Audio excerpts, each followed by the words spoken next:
Hello, hello, hello. This is Talking Manchester United, a United Stand podcast with myself, Paul Gardner. And joining me, as always, is Ash Burns. Ash, how are you, my friend? Yes, I'm not too bad, mate. Been a long old week. Pretty tired, but I'll be glad to get back to the footy on Saturday. How about yourself? Yes, I'm very well, very well. Looking forward to the football on Saturday as well. We need to bounce back there, I think. Also, it feels weird not holding a microphone in my hand. So for those of you listening, I have completely abolished the old microphone, so no more eardrums are going to get blown. I do apologize for that over the last few weeks. Hopefully that's now gone. Joining me and Ash today is Matthew McFadyen. You'll all be familiar with him. Matthew, how are you, my friend? You know what? I'm actually quite good. It's been I'd say a productive week. That's a bit of a lie, but I'm quite happy. Quite happy. Looking forward to the game on Saturday, especially trying to get a win after that Arsenal game. It'll be needed just to keep the spirits up. Absolutely. And so for the benefit of everyone listening, we will talk about the Arsenal game. It'll be rude not to. And we'll look forward, obviously, and preview the Wolves FA Cup quarter-final, which will be a big game for us. And then, as always, staying true to tradition, we will go through your tweets, read them out and discuss them. So let's crack on with it then. Let's talk about Arsenal. 2-0 defeat. I don't think the scoreline really represents what happened on the pitch. I'll come to you first, Matthew, as soon as you are our guest. What were your thoughts on the game?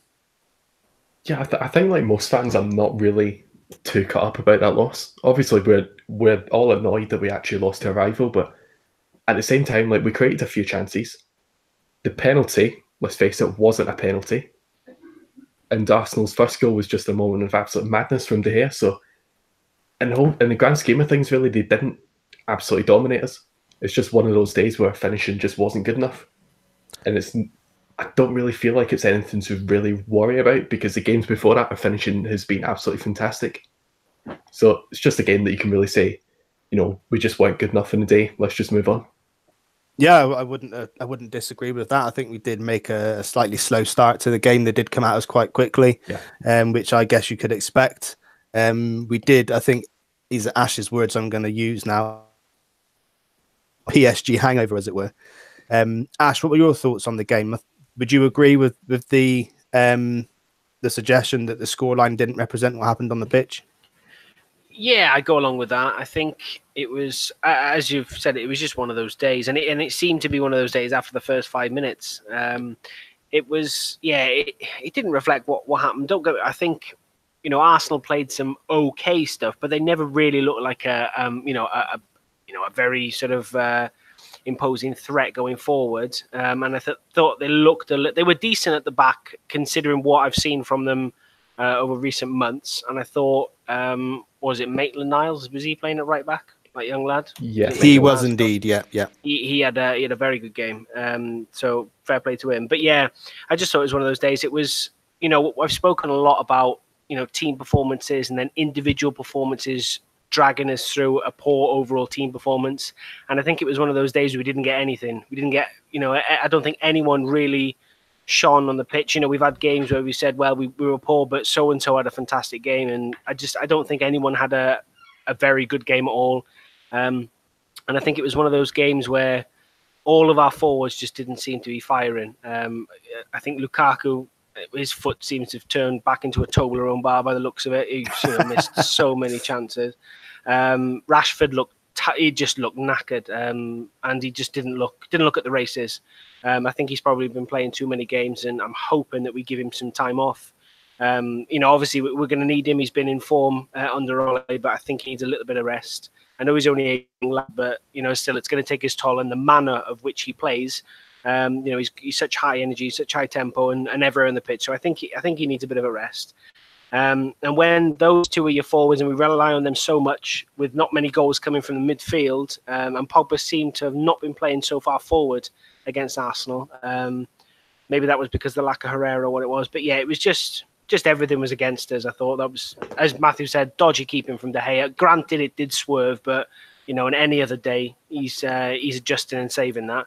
And then the penalty was absolute garbage, to be honest. But as you said, it's one of those. We move on. We're not out of the cup competition. We're still in the quarterfinals of the FA Cup, still in the quarterfinals of the Champions League. Third and fourth are not too far away, and we were lucky, I think, that teams around us dropped points as well at the weekend, which didn't hurt us too much. So yeah, I'm not particularly. Obviously, I hate losing to Arsenal, but I'm not too arsed, to be honest. Yeah, Spurs, they lost to Southampton, I think. Did they lose? Yeah, and then obviously Wolves held Chelsea to 1-1 draw, so that was good for us. But yeah, I think with the Arsenal game, for me at least anyway, we started off quite slow, but I thought we grew into it as the first half went on. You know, I thought we grew into the game. We created chances. Lukaku hitting the post. Fred hit the post as well. I think that might have been in the second half. I'm not sure. One of the biggest concerns for me, though, during that game, now I don't know if this is because we just played PSG, but it was the midfield and loose balls. We were always second to the loose balls, and that was something that grated on me a little bit because it showed a lack of desire for me. Now, that wasn't going on throughout the whole game, but there were several occasions when Fred or Matic just waiting for an Arsenal player to pick up a loose ball, and instead of attacking it, they were defending it. Do you see if that makes any sense? Yeah. And I think that was something that that annoyed me a little bit in that game. So I'm not used to that under Ollie. Usually we're attacking everything. Now I don't know if that was the PSG hangover or what, but it was something that bugged me as well in that game. 2 words. Go on. 2 words. Ander Herrera. Yes. There you go. Yeah, good point. Good point. Yeah, but you would expect that from all of them. Yeah, you would. Yeah. Do you know what I mean? Fred hasn't played many games. Matic is back pretty much fresh. You would expect more from them, but they weren't poor. Let's put it that way throughout the game. Those 2 goals, I think Matthew McFadyen touched on this as well. The first one, obviously. Let's talk about that. Ashley just mentioned the De Gea. He could have done better, etc. What are your thoughts on that goal, Matthew? Was it De Gea's fault? Do you think he had no chance in saving that, given the swerve and how late the swerve was? What are your thoughts? I just think it was such a weird goal because looking at it when he actually took the shot in real time, when we were actually seeing the match, I just sort of looked away and thought, De Gea's going to save that, and then I looked back at the screen and thought, fucking hell, what's happened here? So when looking back at it, they showed that view from De Gea's, literally his point of view. It just seems like a routine shot. Don't get me wrong, there was a bit of spin on it, but a keeper of De Gea's quality should be saving that. But at the same time, we can sort of excuse him. Look how well he's done for the club in recent years. But I just think it was such a weird moment that you wouldn't expect someone like him to get his positioning so off, because that's what we've seen from quite a lot recently, especially the game against Tottenham. Well, all the shots he had were going straight at him, but that's only really because he was in perfect positions each time, as opposed to Arsenal, where he just seemed to have jumped to the left a little bit, and I just didn't get it. Such a strange moment for De Gea. So personally, I think he should have done better. Don't get me wrong, it was a decent strike, but not convinced there. See, I tend to lean more towards what Jamie Carragher was saying after the game on Sky Sports, because him and Neville were in the studio afterwards, and Neville was going in quite hard on De Gea, whereas Carragher was saying, give the guy a break. That ball doesn't start swerving until it's at the penalty spot. And I think he's absolutely right. When you watch it in real time, the ball's pretty much going straight at David De Gea until pretty much the last second. And at that point, I think he doesn't have time to react. So that's my thoughts on it anyway. But, maybe call it biased. Maybe I am. But go on. And for me, I'm completely down. I will excuse De Gea from this one and from many more just because of what he's done for the club. But I think I knew we were going to discuss this, so I've looked at this quite a few times. And as Matthew said, if you look at it from De Gea's perspective, when that shot goes in and you see De Gea gesturing that the ball's moving, all over the place. If you watch the strike, he actually comes off Xhaka's foot. It does move ever so slightly to De Gea's left, just tiny bit, and then drifts right. But from De Gea's positioning, and I've looked, there's no defenders or attackers impeding his line to the ball. He can see everything really clearly. For me, where is it, from 25 yards? That's a long way away to beat De Gea. Granted, he struck it well. And the thing for me was where I do put the blame not solely on De Gea, obviously, because it's a decent strike, but that ball has hit the back of the net pretty much almost central to the goal. If that goes in the bottom corner or top bins, I hold my hands up and say, do you know what? Hey, he's misjudged that. And, sorry, he's not misjudged it, but, there's nothing he can do about that. But that ball's almost hit the center of the net. So that, I think, I do place a little bit of blame on De Gea. And I don't know what it is with De Gea. He just, the last maybe week or 2 weeks, there just seems to be something in the back of his mind. Could be completely wrong, could be fatigue, could be something else that's going on, but there's just moments of little bit of uncertainty creeping into his game. We saw that in the end of the PSG game where he decided to punch that ball instead of catch it. This one again, and after the goal, and he looked a little bit out of sorts. Some of his distribution as well was quite poor, I thought. Yeah, so it's I don't know what it is. Maybe it's, as I said, maybe it's fatigue. I'm sure he'll get a rest at the weekend with Romero coming in as a cup goalkeeper, I'm assuming. So that might do him a little bit of good. But yeah, for me, he can do better with that shot. It's 25 yards out in the center of the goal. I mean, no matter how much it moves, De Gea's reflexes, his position and his movement should allow him to save that, regardless of how good a strike it was. So yeah, poor for me. But again, I'm affording him all the mistakes in the world because of what he's done. Yeah, no, I think those are fair points to make. Maybe I should probably watch the goal again. I won't, but I probably should. Yeah, don't depress yourself. Yeah, just leave it. Yeah. But like you say, I think it was an unfortunate loss, and that's what I put it down to. I think you could argue that we were possibly the better team overall, created more chances. Well, actually, we had the same amount of shots. We had one more shot on target, a bit more possession than them. I think if we play that game again another 3 times, we win them. Do you know what I mean? That's what I think anyway. And I think if Lukaku was at the races, I think he probably would have scored a couple of goals. That one that hit the crossbar, I don't know how he's managed that, to be honest, from a yard out, but he did. Yeah. The under-hit pass to Dalot. Oh, yeah. And then Dalot's under-hit pass back to Rob. What a goal that would have been. Well, let's move forward. Then.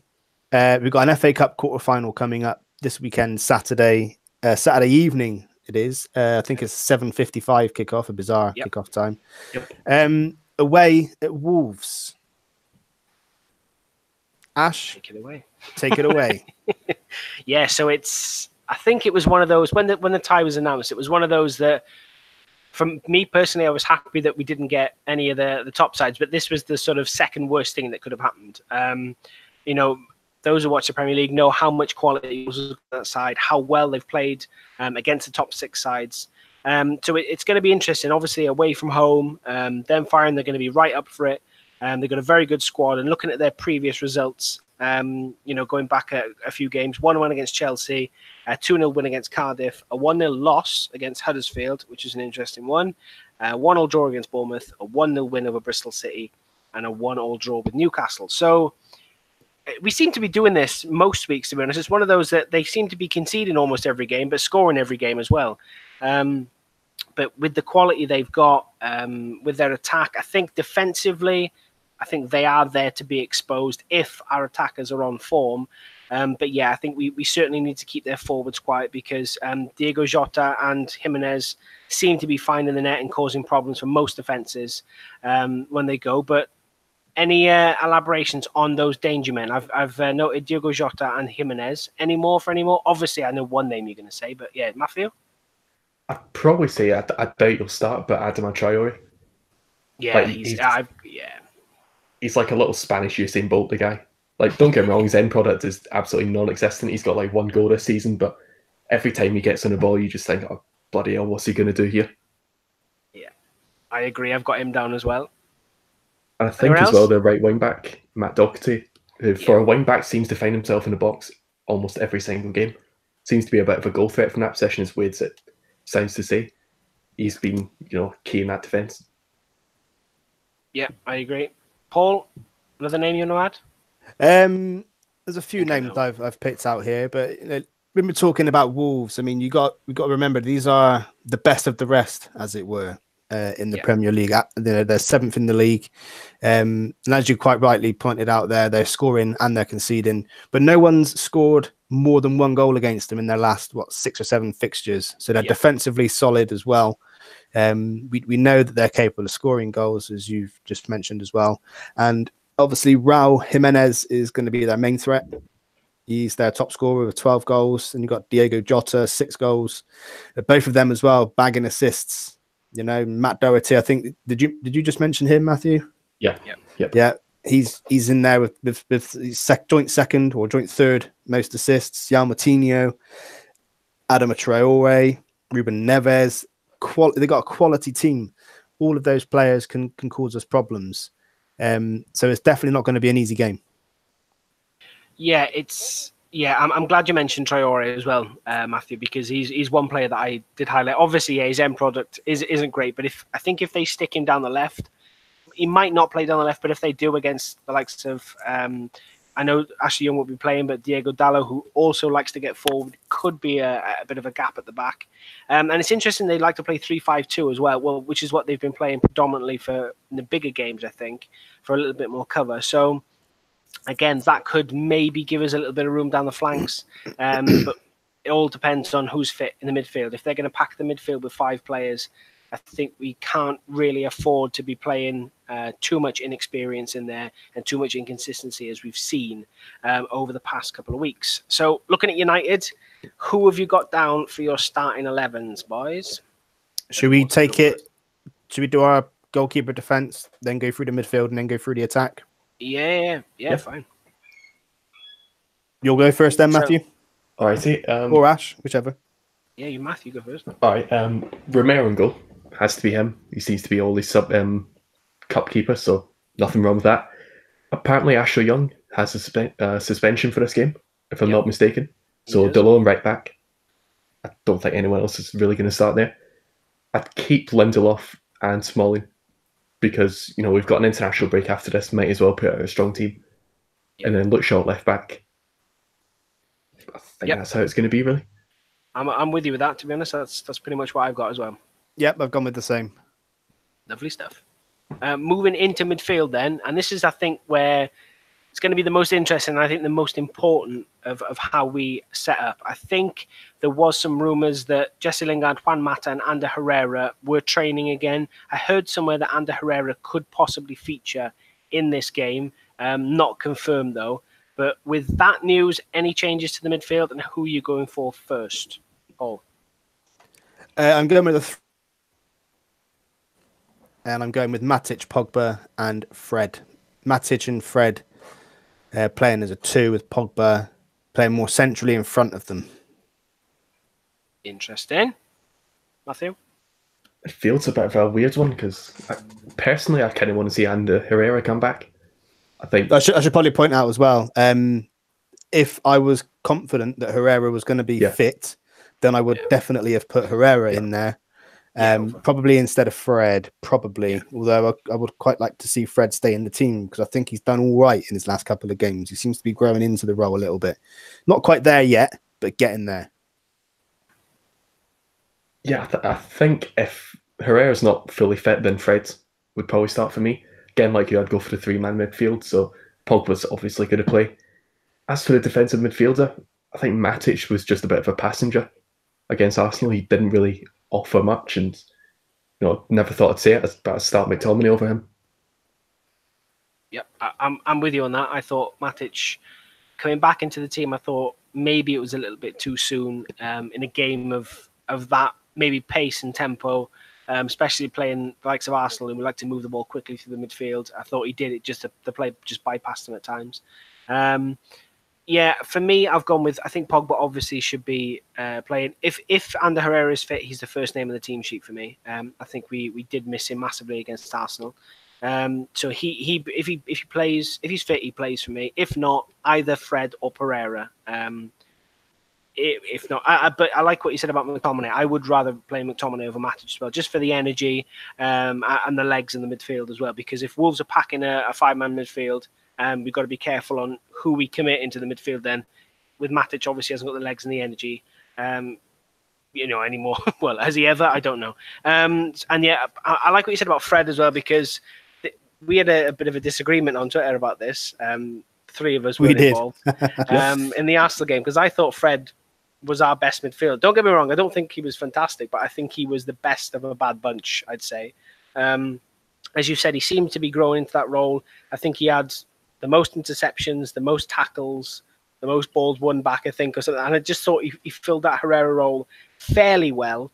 Where I thought he lacked, quite a lot was going forward. His decision making was a little bit poor going forward, and his distribution wasn't great either. But defensively, I thought he was pretty decent, and he broke up the play well. So yeah, I wouldn't mind seeing him in the midfield, but again, all depends on fitness.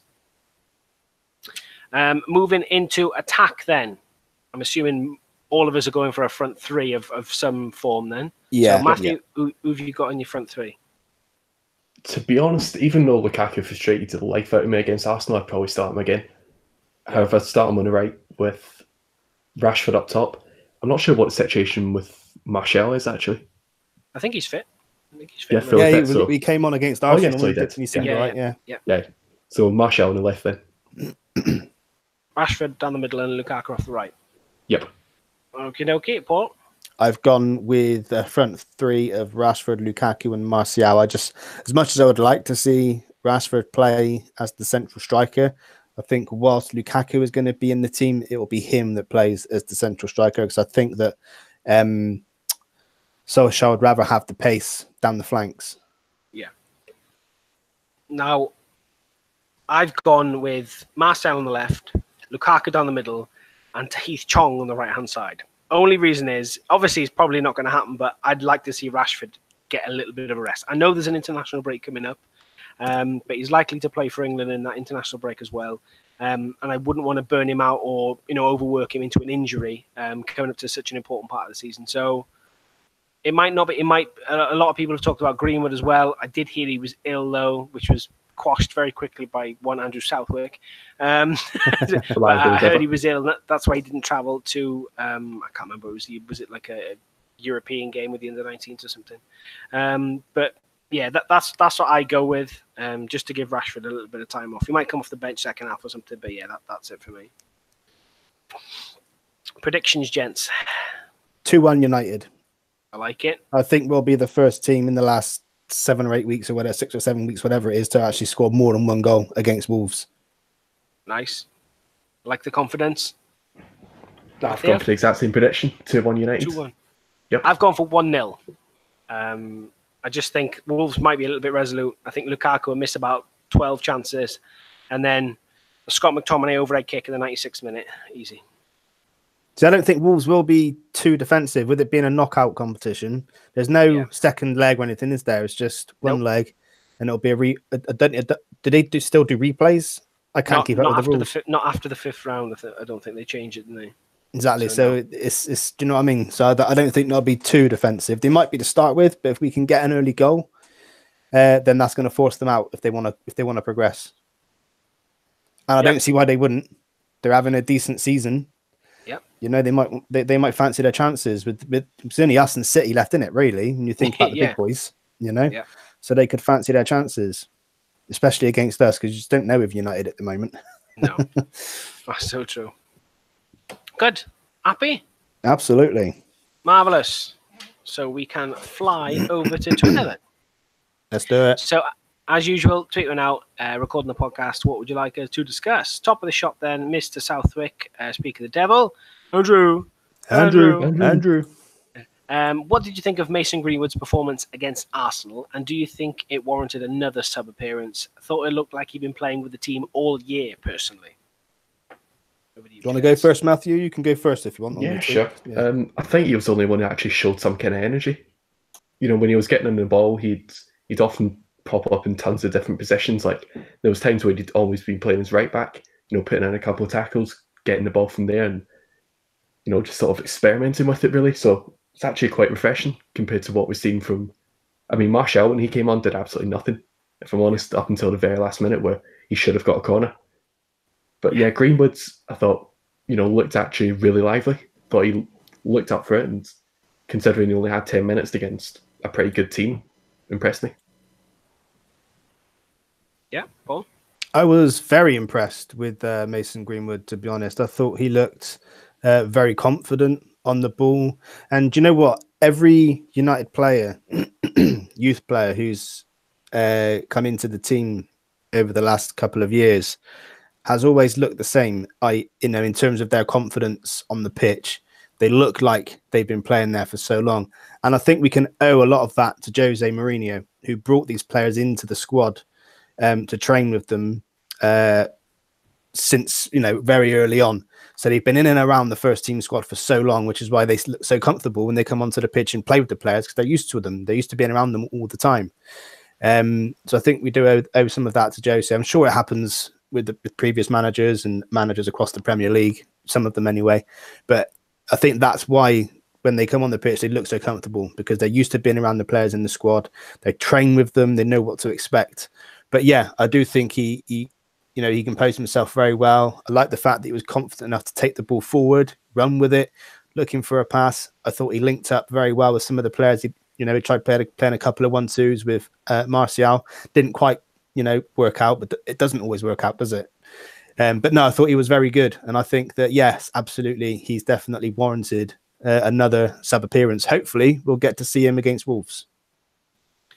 Yeah, I agree. I was impressed with him. And what I was impressed, I think, most with Greenwood, I think we saw it in the game against PSG with both Chong and Greenwood when they come on late, sort of, not similar situations, but, high pressure situations in both games. PSG were defending the lead and Arsenal were chasing, some goals.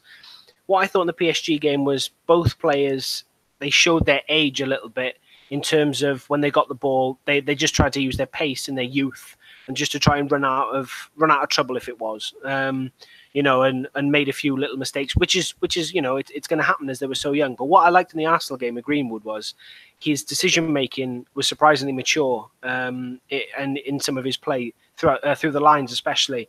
I mean, he picked up the ball on the right hand side, he'd drift inwards, he wouldn't try and use his pace and blast past someone and then lose the ball.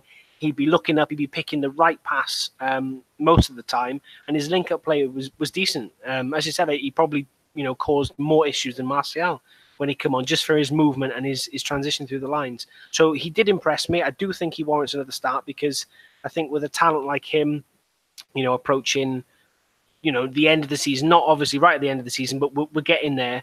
I think we need to be giving him a few more minutes just to keep him hungry, because we know what such a big talent he is, and we want him in and around the first team next season. So I think if he gets some more minutes, that'll keep him refreshed and hungry going into next season, where hopefully he can have even more of an impact. But yeah, I definitely think he deserves more minutes, and I was impressed with him. Next on the list then, Mr. Matthew McFadyen himself. I think it'd be rude for us not to talk about the Champions League draw as well, coming tomorrow, 11 o'clock, I think it is. So yeah, Math, who do you think will get in the Champions League quarters? Reckon we'll get Juventus, and City will draw Porto, no doubt. So who we get? What's the quarterfinal draw going to be, boys? Well, I think someone else actually has. So United We Write has also tweeted us. Oh, we can tie it in. Yeah, do you want to read that one out as well then, Ash? Yeah. Yeah, so who would you like us to play next in the Champions League, and why? Also, how far do you think we will get? I don't think... Yeah, that's all of the questions on the Champions League. So yeah, we can tie both of those in nicely. So yeah, who do you think will get in the Champions League? So Matthew, it'd just be sod's law that we'll get... Well, to be honest with you, other than Porto, the rest of them you could probably class as Europe's elite. Maybe not so much Liverpool yet, because this is kind of well, I don't know. They got to the final last year, didn't they? Yeah, and Spurs. I don't know, but they're all what you would call a big team that you'd think it's not. You're not guaranteed.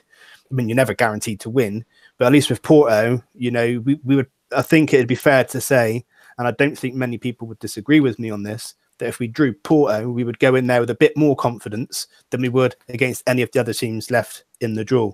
So. Who do I think we'll get? We'll get someone other than Porto. Of course we will. But to answer United We Write's question, I would like us to get Porto. And I think if we get Porto, we can make it to the semi-final. And then from the semi-final onwards, well... You never know. You never know. Matthew? Yeah, like I said in that tweet, I think it's Juventus. Yeah. To be honest, I can just see us getting the not the easiest team, the hardest team, really. Ronaldo would want to do a job on us, and... it's written in the stars for City to get the easiest team as well. Seen a few tweets basically saying City will get Burton Albion in the quarterfinal. Yeah, I did see that. It's probably true. That made me laugh. I did see that. Yeah, do you know what? I'm with you. There was a sneaky feeling I had that we were going to get Juventus. Don't know why, but I think if we do get Juve, I'd be half confident. I don't know why. We've done it before this season when we were diabolical. Granted, albeit with a little bit of luck and a bit of resolute defending, but it's not the worst. But yeah, I think I'd like us to get Porto. I'm with you, Paul. Porto, Ajax seem to be looking, very compact, very well drilled. But I think, depth-wise and quality all across the pitch, I think we could have a chance against them. Granted, they slapped Real Madrid off the pitch, but we all know Real Madrid, how they're playing this season. Yeah, I think probably City or Liverpool will get Porto, though, realistically. I think Spurs will get Barcelona, probably. And then, yeah, the rest will fill themselves in. But yeah, I don't expect us to get an easy draw. We seem to be doing everything the hard way in the cup competitions this season, so I don't expect it to change. But if you want to win the whole thing, you got to beat everyone, So yeah, you got to be confident going in to whoever you play. But yeah, I can't see us getting an easy team. Looking onwards, Joe Hart in brackets, not the goalkeeper. I like it. Be honest. Be honest, what do you think about Rabiot? For me, he's a good player. Sadly, the attitude doesn't match. With all his antics, he looks more like a Chelsea player than a United player. I think he's referring to Rabiot and everything that happened with surrounding the PSG, because apparently didn't he get suspended from PSG? He's suspended at the moment because he liked Patrice Evra's Instagram post of them celebrating the win, and he went out to a nightclub, I think, or something. So he's I think his tweet might also come off the back of reports that we've been linked to signing him in the summer on a free transfer. Ah, right, okay. Whether that's true or not, I don't know, but I'm pretty sure I've seen something. I think his contract runs out or something like that this summer. Yeah, and apparently we're looking at bringing him in on a free. Paper talk, read into that what you will, but I think that's where I think that Jay Hart's tweet comes off the back of that, perhaps. Yeah, I'm assuming so. So, I mean, again, pull a name out of the hat. That seems to be, whatever United is linked to. So, thoughts on him? Would he be a good fit at United in that midfield? Well, as soon as I've been rambling, I may as well go first. I think it will be a good bit of business. Central defensive midfielder is an area that we're looking to improve. Matic has come into the end of his playing days. He's not going to be going on forever. I mean, he can't play for a whole season. No, he can't. So we need to bring in reinforcements for that position. And I think, normally when we bring in a player on a free transfer or a swap or something like that, they're usually a player coming toward the end of their career in their 30s, and we're all sat here thinking, oh, come on, what's going on? But with Rabiot, he's relatively young. I think he's 24 next month, I think he is. Yeah, he's 23 now, yeah. 24 next month. So, and if he has got this little streak about him, maybe coming to a club like Manchester United might, peg him down a little bit. I don't know. Bigger he goes, yeah. But I think it would be a good bit of business, because it would then, funds would then remain available to strengthen in other areas, because he's not, he is a decent CDM.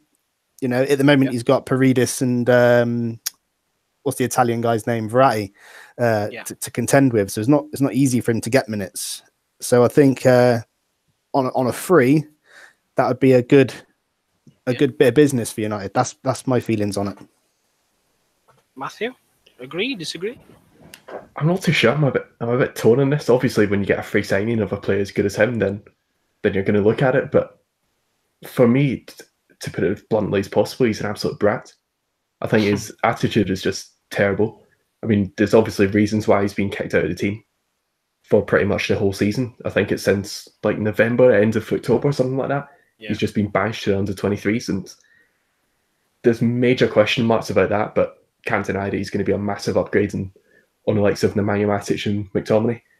It just seems like that sort of really well-rounded midfielder that would pretty much easily fit into a CDM session. He's kind of like Scott McTominay, but with a boosted attribute card in FIFA. Steroids, yeah. Yeah, exactly. But but better, yeah.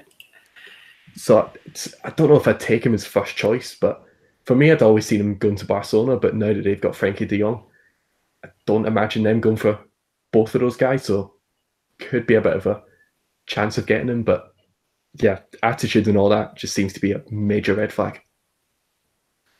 Yeah, I'm kind of with you both on this. With the attitudes and the the state of minds that we've had, it could be a red flag. But saying that, we have had players, kicking off in the past. I mean, you look at Anthony Martial with the whole thing of him getting fined at the start of the year. You look at Paul Pogba and obviously his massive fallout with Jose Mourinho.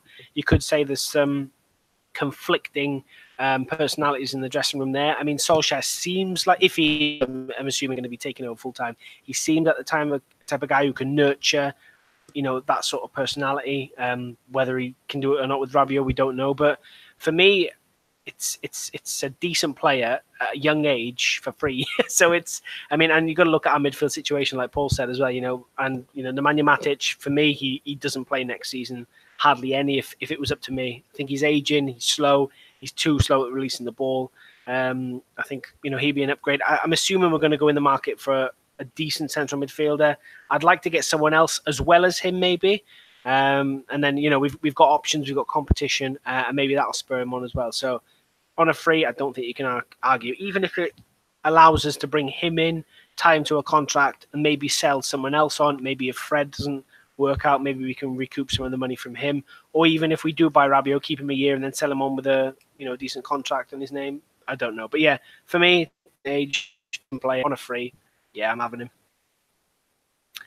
At Man Like Rashi, summer transfer targets. Is it a bit early? For me, yeah. I mean, we get this question every week, don't we? Who do you want to bring in the summer? So just refer back to probably every single podcast we've done, and you'll see who we'd like to bring in the summer. But I think for now, we'll wait until the summer before we start discussing. I mean, you guys, if you two want to carry on and reel off a list of names that will probably never happen, then be my guest. and that's the thing. I don't really want to sit here and reel off names because United are linked to everyone, pretty much up and down the land. But what I will say is not so much names, but positions, isn't it? We need a centre back desperately. We need a right back desperately. Probably another centre midfielder, a right winger, maybe cover at left back as well. We need to strengthen all over the pitch. So don't be surprised when every Tom, Dick, and Harry is linked to United because it always happens. Yeah. But yeah, I think hopefully some deals go under the radar and we're surprised come the summer. The Ole bandwagon. Who will be the hero for United this season if we progress to the latter stages of the Champions League? I like it. It's a decent question. Matthew, you take this one first, bro. Rashford, no doubt. Who's going to be the hero?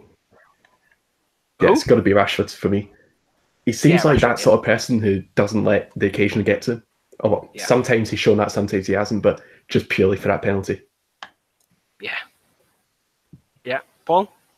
So now I'm taking that tweet to be if we progress to the later stages. I'm thinking he's talking about the semis or the final, and I think if we do make it that far, I think the hero is going to be Paul Pogba, based on the contribution he's made to United since Ole's joined.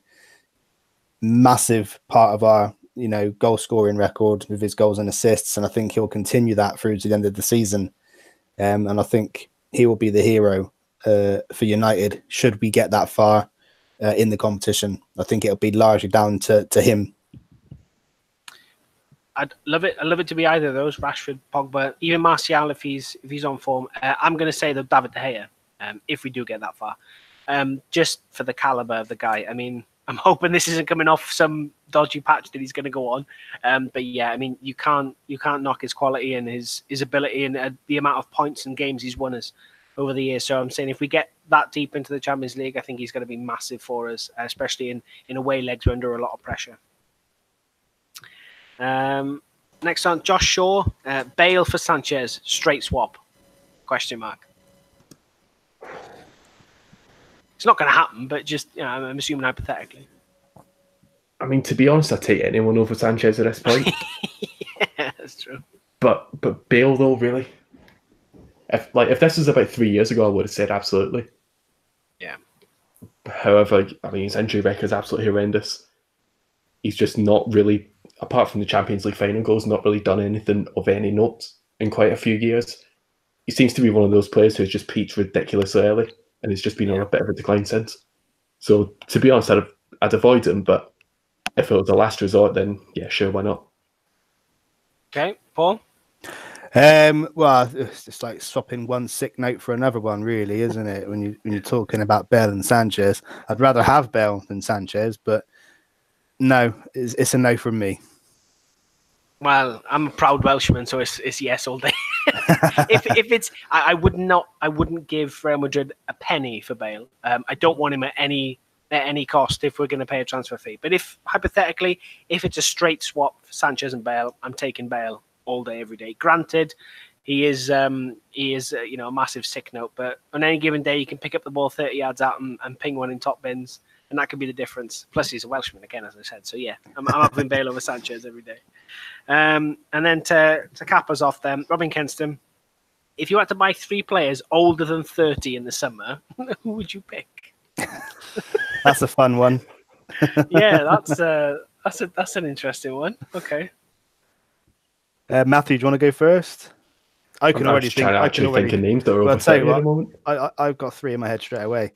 Go on then. The first one is going to be Cristiano Ronaldo. Yeah, without a doubt. Another Juventus player, Jorginho Chiellini. What a centre back he is. Yeah. And probably midfield Sergio Busquets. All those 3 are over 30, and I think absolutely world-class players. So if I had to buy 3, those are the 3 I'd probably bring in.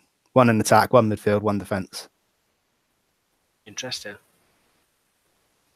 Matthew? I mean, I'm not gonna lie, I forgot Ronaldo it's yesterday. So yeah, definitely gonna choose him.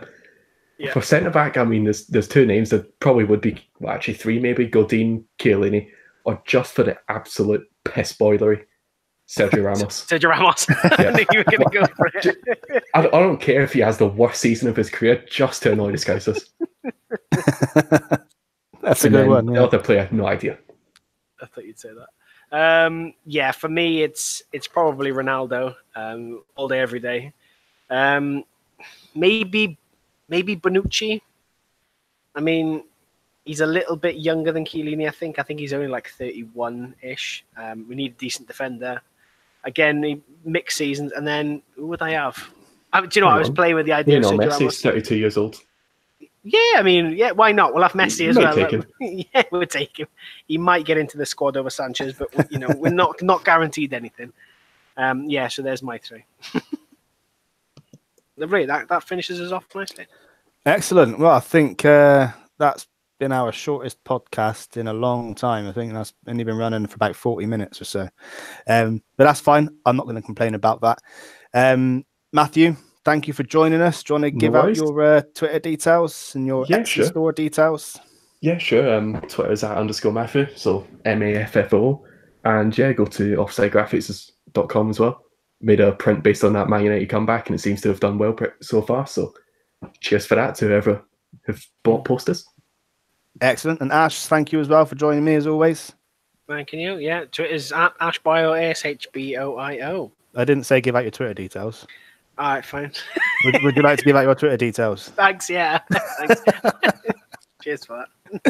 No problem. And you can follow myself as well @PaulGardiner MU.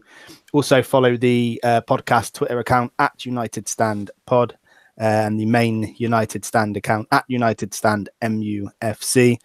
You can catch the podcast on YouTube. Just search Talking Manchester United and you'll find us that way, or follow the link from the Twitter account. You can also listen to the podcast on your preferred or favorite podcast app, Apple Store, Google Play Store, any podcast app you can find. You should be able to find us on it.